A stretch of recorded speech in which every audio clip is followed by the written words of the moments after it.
suspend this for a second, perhaps over tea break, if my learned friend agrees. We can discuss the technicalities and take it from there. Okay, as your court, please. Mr. Oppenheimer.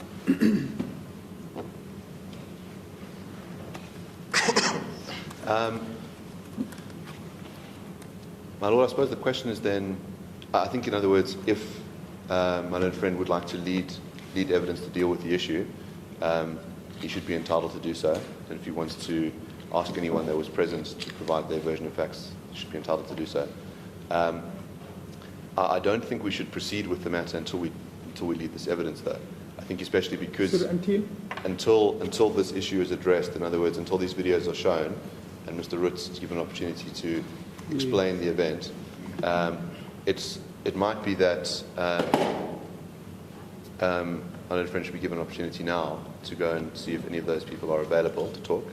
Yes, I would also be concerned if we proceed with the matter, and for the moment I have no clue, no idea, but I would also be concerned if the incident has either direct or indirect implication for the proceedings.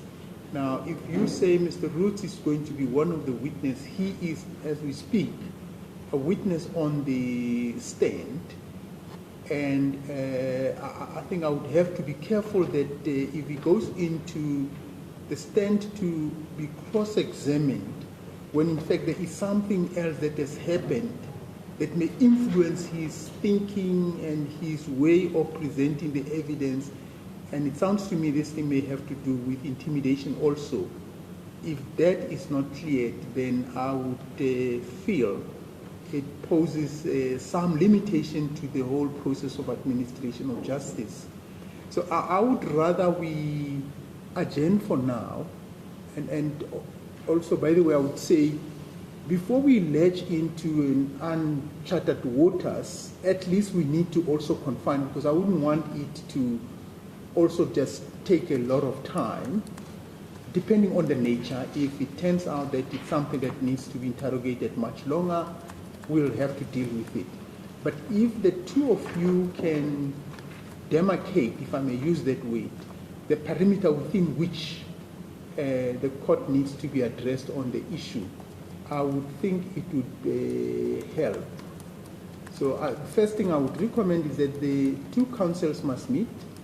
You must communicate to each other what the allegations are going to be, and if they affect Mr. Kasiboto's clients, then those clients must be identified, and they must then be informed what are the allegations against them, and then we can then decide how we deal with it. I don't know, that's my proposal.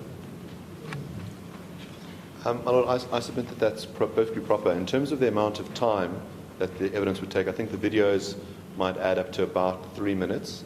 There's 4 videos, but they're short. And the evidence on it would be maybe a further 5-7 minutes, so 10 minutes in total on that front. I don't know how much time my learned friend would need on that issue, but it is a short issue. It does relate to the trial itself, but also in substance, but also in process.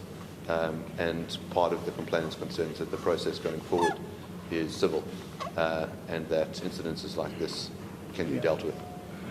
I don't know, Mr. Kasiboto, I propose that we adjourn, say maybe for 10 minutes, then you can deal with those issues, and then we can then resume and then deal with that issue at that point. Yes. I'm so sorry, Your Lordship. I accept.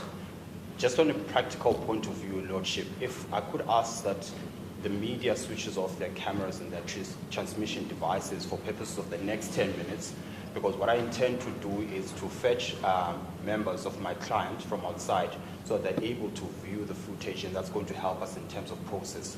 So I would suggest, and I would ask Your Lordship, that you direct the media switches off all the cameras and the microphones, including those ones of court. That's court, please. Thank you very much. I think media, you heard that. Let's give the process an opportunity to fairly deal with the issues. If there are any issues, you will have an opportunity to record what actually transpired as soon as we go into considering the issues. And this includes both the audio, the visual, and even the written, those who are taking notes. It is ordered that you, for the time that counsels will be engaged with their clients in this court, unfortunately we don't have enough space for them to go and consult, so they're going to end up consulting in this court. So from now on until we resume, this court becomes a consulting room for counsel, and during that period, any discussion, any footage, any evidence, any comment, any behavior that happens between counsel and their respective clients remains confidential and private and should be treated as such by everybody. Thank you very much. We're going to adjourn for 10 minutes.